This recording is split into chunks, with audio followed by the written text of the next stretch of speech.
The food economy is a hard thing to understand because you can actually go from one street to another and consumers would have access to many different options. What is interesting about COVID is that the food economy went virtual a lot. So we partnered with Angus Reid, and in January, 23% of Nova Scotians have actually ordered food retail online. So that can actually help. It provides more options, but at the same time, we're concerned about costs and fees. People aren't food insecure because they don't have enough food. They're food insecure because they don't have enough income. And that is such a simple statement and concept, but I need people to really listen to that and understand what it means. There's no way that we could possibly provide enough food through charity to make sure that everyone has what they need. Welcome to Beyond Research, a podcast brought to you by Research Nova Scotia. Today we will be speaking with individuals leading the way in research and the response to food insecurity. In this episode, we will explore the concepts of food security and in turn, food insecurity, as well as hearing from these experts on how we can better understand and improve food security for all. So, what is food security and why should the public care? So food security exists when all people at all times have both physical and economic access to safe, sufficient, and nutritious food. The food that they need to ensure an active and healthy lifestyle, and the food that meets their dietary needs and food preferences. There is a plethora of reasons for why Nova Scotians should care about food security. And I think it really starts with understanding the significance and prevalence of food insecurity in our province. Nova Scotia has the highest rate of food insecurity of all the provinces in Canada, at 15.3% compared with the national average of 12.7%. So put that in a little more visible terms. What does that mean? 1 in 6 households in Nova Scotia is food insecure. That is a huge number. If you just picture how many times do you drive by 6 homes, 6 apartments in your apartment building, 6 families so when you're out at a community event. 1 in 6 households doesn't have reliable physical and economic access to the food that they need. So that is a huge crisis. I don't know how any Nova Scotian could not care about that, quite honestly. This is Karen Theriault, Director of Development and Communications at Feed Nova Scotia. Feed Nova Scotia distributes around $1 million worth of food every month through their member network of 140 food banks and meal programs across the province. As an organisation, their mission is to increase food security through food distribution, education, and collaboration. It takes a lot. It takes a lot of guts. And a lot of courage to walk into a food bank for the first time. And I just want everyone to know that if they need help and support, that is okay. And that those community resources are there to help provide that support.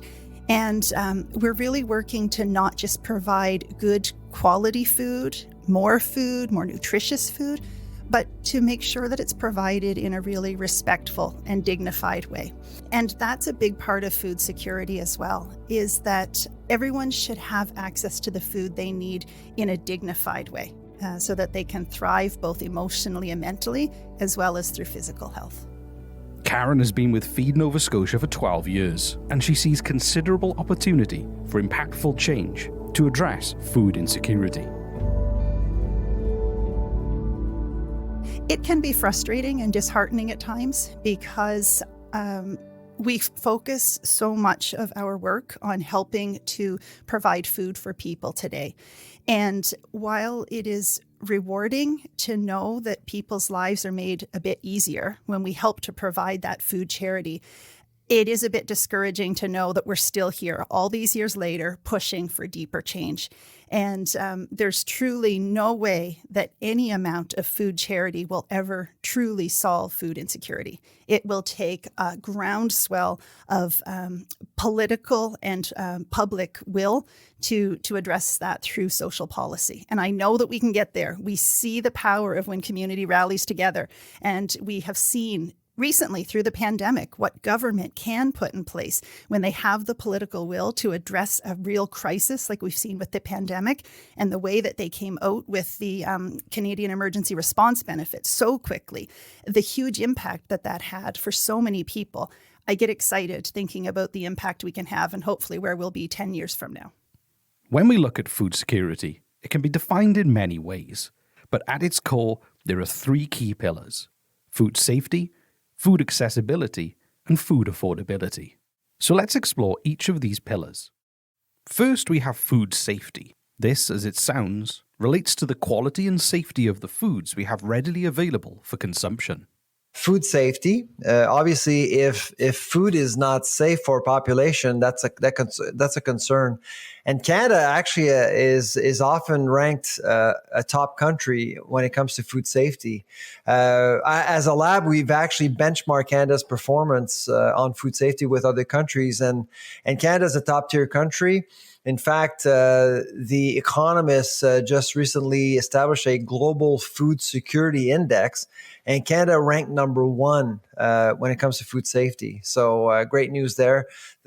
This is Dr. Sylvain Chalbois, Professor and Director of the Agri-Food Analytics Lab at Dalhousie University.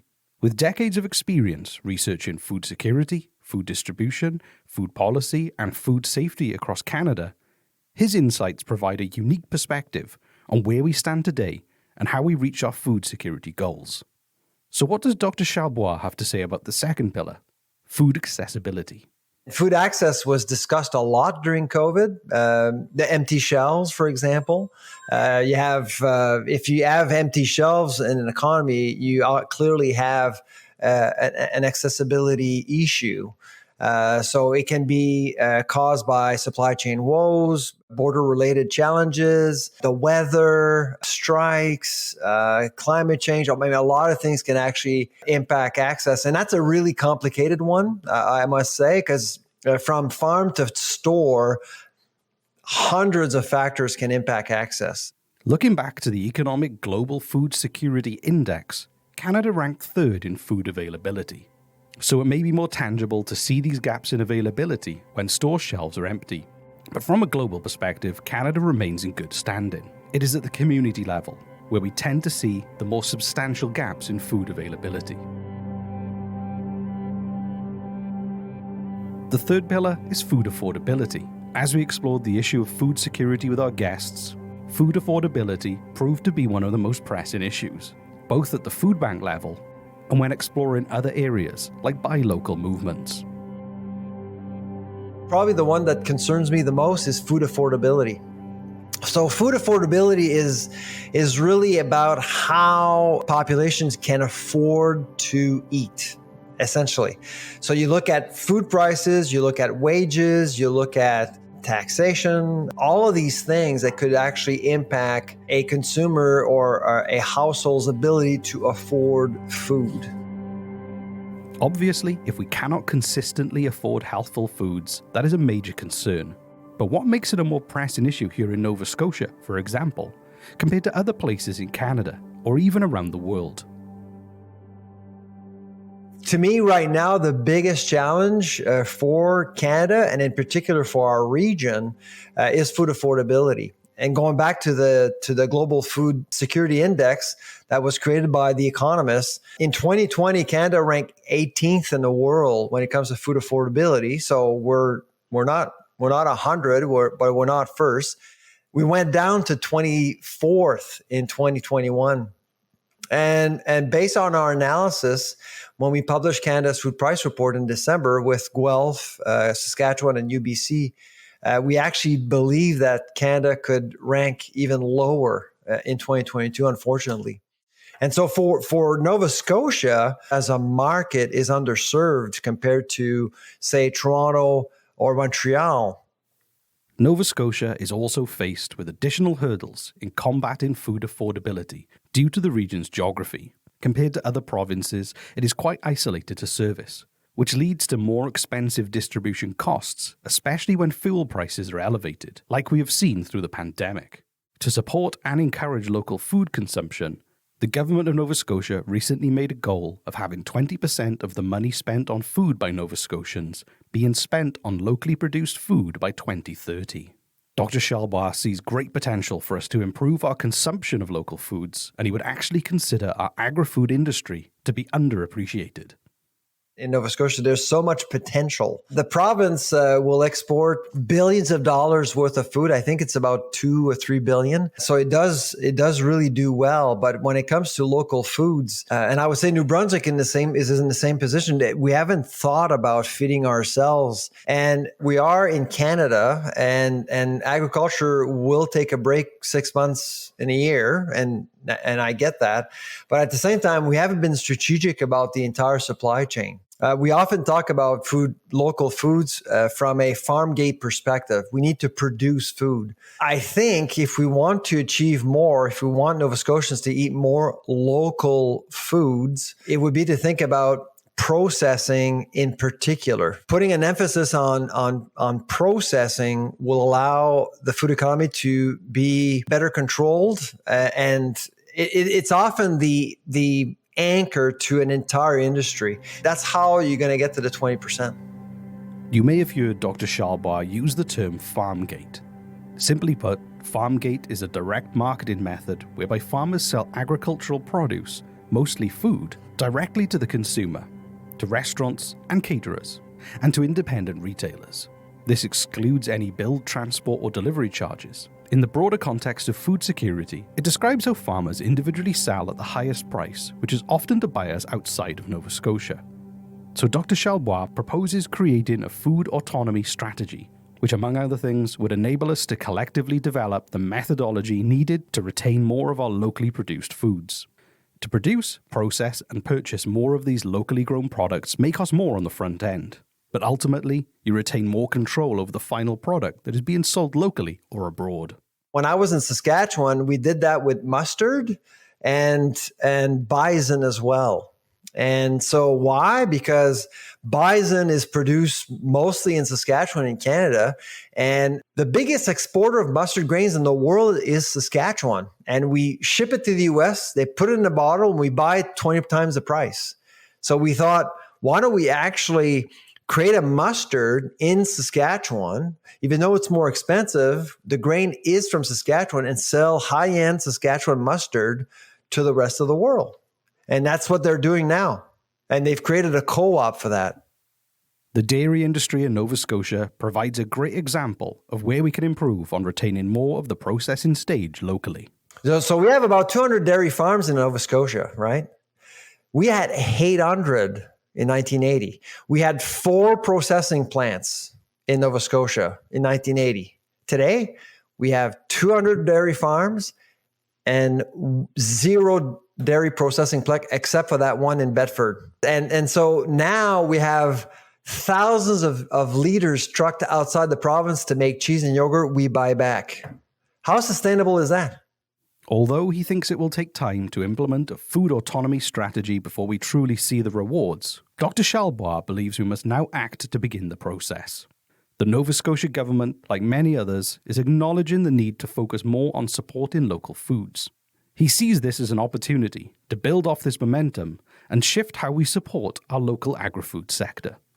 And now we need a strategy, a food autonomy strategy, and then that strategy will lead us to market conditions to get the industry to do its work, essentially. So we've set the table, we've set the tone. Now it's time to get people to talk and share a common vision for Nova Scotia agriculture. What we're seeing right now are provinces looking at food autonomy as a priority. And what I mean by that is that you're seeing provinces focusing strategically on specific commodities to get consumers to eat more food, because at the end of the day, it's about price. What's going to drive demand are affordable prices at retail. Right now, I can use an example in Quebec. They've actually made a conscious decision to support the production of strawberries all year round. Quebecers were hardwired to think about strawberries in June and July. fresh strawberries in June and July, and they were tasty, they were good, but only for a couple of weeks a year. So they've decided to actually invest in greenhouses, invest in vertical farms to actually offer Quebecers strawberries, fresh strawberries, local strawberries all year round, 12 months a year. So you're hardwiring consumers to think about strawberries from Quebec 12 months a year. And prices are stable throughout the year. And what's going on right now in Quebec is that you can go into a grocery store in October or in February and have access to locally grown strawberries priced reasonably well up against California strawberries. So you're giving a chance to a sector to do very well all year round. I think Nova Scotia needs a food autonomy strategy in order to support its aspirations to get Nova Scotia to buy more local foods. As we look at food affordability and Nova Scotia's propensity to purchase local foods, Dr. Chalbois describes an interesting concept to encapsulate our spending habits: the local food paradox. So the local food paradox is the fact that everyone wants to buy local until life kicks in. We think that about 25% of Nova Scotians will buy local no matter what. No matter the quality, the freshness, where it's sold, and the price. They don't care. They'll buy local no matter what.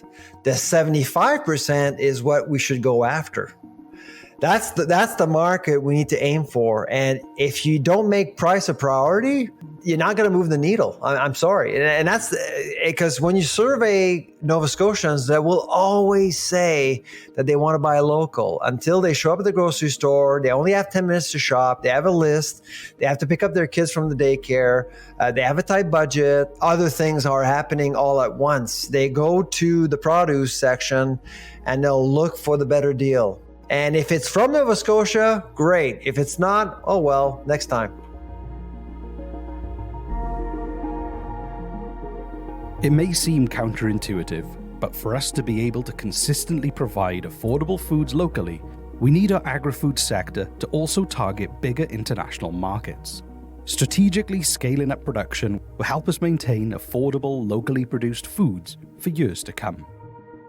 If we are to set our scopes on creating a food autonomy strategy, what better way to determine the best approach than to build off successful frameworks currently in place across Canada? Dr. Chalbois sees Quebec and PEI as two provinces we could use as examples. Quebec uses a three-axis model that includes production, consumption, and processing. Dr. Chalbois was particularly involved in the processing component, and he believes we could replicate a similar model in Nova Scotia. Inspired by Quebec, but I must say, I mean, there's a lot of great things going on in PEI too.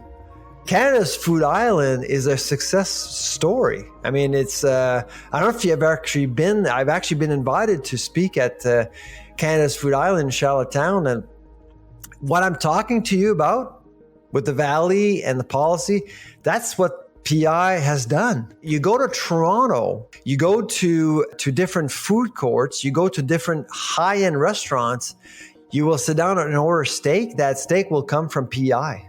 It doesn't happen by accident. It needs marketing, it needs support, it needs a vision and positioning as well. Canada's Food Island is successful because of the innovation, because of the research happening on the island, and the fact that they are thinking about the consumer. Dr. Chalbois also emphasizes the need for thinking more strategically than just growing as much as we can of certain produce that is successful in our climate. To become truly successful, we must think of the consumer first. So I call it demand chain management. Often in agriculture, you tend to believe, let's grow something and they will come. You know, we grow strawberries, we grow blueberries because we have a climate for it, and then we'll figure out the rest. Today, in 2022, you have to think about marketability the other way around. What do consumers want? What do they care about? Is it organic? Is it local? What is it? Then you work your way back and build an architecture around that demand fabric, essentially. It's a paradigm shift. So the food autonomy strategy that Nova Scotia needs has to adopt that paradigm as much as possible. With an issue as nuanced as food security, research must play a critical role to help us understand our situation and strategically determine a direction forward. Dr. Schalbois explores this role that research plays and gaps where further research and, in turn, funding is needed. When you look at funding, for example, in fact, our lab, we've been looking at research funding at universities across the country in agriculture and food. And most of it is for farm gate stuff, increasing yields, dairy genetics, bovine genetics. There's nothing really much about value chains. And there's some stuff about consumer trends and things like that, but not a whole lot. And so we need to think about how we look at the value chain, how we connect the dots within the value chain. So I'm biased because that's my area of research, but I actually do think there's not enough of that, which is what Denmark has done for many years, which is what Holland has done for many years, connecting the dots between demand and supply. So if I were to look at research, I would certainly say that right now, scientists that are looking at human behavior, food innovation, how to basically create wealth with food innovation and processing as well. Those areas are not very well supported. They need the help, and that's where I would invest my money. Karen also acknowledges the valuable role research plays to help us understand and combat food insecurity. We do some of our own research. Every year, Food Banks Canada launches the National Hunger Count Survey. And so that is an annual project which measures food bank usage and asks a number of questions around demographics and income-based questions and so on for those who are accessing support through food banks. And research and data informs both our resource management in terms of how and where we distribute food, but it also helps to inform our education and advocacy policy directions as well. We have recently worked with the Wicked Problems Lab at St. Mary's University. The ongoing project uses GIS mapping to lay out where all of Feed Nova Scotia's existing food banks are across the province, compared with census data around income levels. There is a wealth of research and data that's out there around food insecurity. All that we have to do is pay attention to it. The solutions are there if we just read the numbers and look at the case for evidence that research has made. I would point to Proof as one example, Proof out of the University of Toronto. Proof is an interdisciplinary research team that investigates household food insecurity in Canada. Proof had a document that they came out with not too long ago, perhaps a year or so ago, called their Provincial Policy Levers. And if you just look at one example there, so they have pointed out through research that they have identified that an investment of $1,000 per year in the income assistance rates for someone will have 5% lower chance of experiencing severe food insecurity. So that is a very specific and tangible measure. If we know that that's the case, great, there's a very obvious solution. So I really think that there is a wealth of research and data that's out there. We know the value of research, and to make evidence-based decisions, we just need to sit up and pay attention to it. Feed Nova Scotia continues to test new approaches and grow as an organisation to find unique opportunities to address the needs of community members who rely on their services. This can be seen through their next venture. We're really excited about a new innovation and learning lab that we'll be working on in the next little while, where we are looking to say, is the way that we are providing food support the most effective and dignified way to get that food to the people who need our support? And our board of directors for Feed Nova Scotia recognizes that you can't always maintain the status quo and expect to see different outcomes. We should never be bold enough or naive enough to think that the way that we are doing things now is the best way that we can be doing it. So we will be launching a new process where we are specifically looking to identify and implement and test certain prototypes around different ways to provide equitable food support across the province. I don't know yet what that's exactly going to look like, but we are excited simply by the idea that we are exploring new things and working with communities. So with this clearer understanding of the need for a food autonomy strategy and the gaps that the research has identified in how we can address food security, as well as areas that need further research, what could this future state of success look like? A successful scenario was drawn by Dominic Barton in the Barton Report a few years ago. And I would encourage anybody to look into the report. So he's the former ambassador of Canada in China. He wrote this report before he became ambassador. He actually looked at the Canadian economy. How do we grow the Canadian economy over the next 30 years? And he actually identified 5 sectors. One of them was agri-food. He believes that we could actually double our exports within the next 5 years. And I think Nova Scotia can easily do the same thing. And you may ask, well, why should we care about exports? Well, I'm going back to the food autonomy strategy that I was talking about earlier. If you don't focus on exports, you can't possibly get Nova Scotians to eat more food coming from Nova Scotia. Both will go together. And so the vision has been presented already. And it's just a matter of coming up with a formula a la Nova Scotia, essentially, for us. That's really what we need to think about. Success for food security is really built into the definition itself. Food security is when all people at all times have both physical and economic access to the food that they need, the food that's safe and nutritious and sufficient to meet their dietary needs and their food preferences. So that is success. There may be a large hill to climb to achieve food security for all Nova Scotians and Canadians, but the future looks bright with the help of individuals like Karen Theriault and Dr. Sylvain Chalbois. We have some clear opportunities on the provincial level to close the gap through policy change and the development of a food autonomy strategy. Successful models have been implemented in other provinces and internationally that can inspire our own strategy to ensure that we can consistently provide affordable, healthful foods to our communities.